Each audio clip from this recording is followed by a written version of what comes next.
دانائی کا تعلق بالوں کی سفیدی سے نہیں، عقل اور تجربے سے ہے۔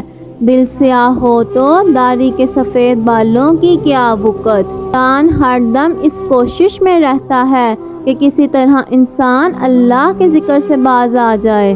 جو خدا کا ہو جاتا ہے، خدا اس کا ہو جاتا ہے۔ جس شخص کا خدا خود نگہبان ہو، اس کا تحفظ مرغ و ماہی بھی کرتے ہیں۔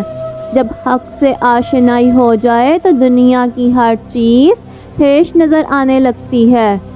آحد اور احمد سے تعلق پیدا کر اے بھائی، جسم کے ابو جہل سے چھٹکارا حاصل کر۔ تم اس دنیا میں رہتے نہیں ہو بلکہ تم یہاں سے گزر رہے ہو۔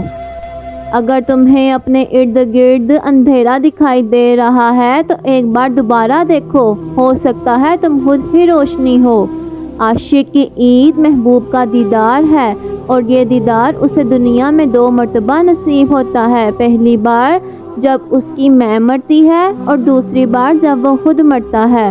اپنے آپ کو چھوٹا نہ سمجھو، تم بے خودی کی عالم میں خود ایک کائنات ہو۔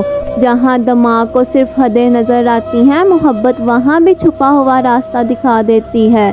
غمگین نہ ہو، جو بھی تم کھو دیتا ہے اسے کسی نہ کسی اور نعمت کی صورت میں واپس پا لیتا ہے۔ انسان کا دل اور نظر قابو میں نہ ہو تو وسوسے پیدا ہوتے ہیں۔ صبر والے کانوں سے سنو، ہمدرد آنکھوں سے دیکھو، محبت والی زبان سے بولو۔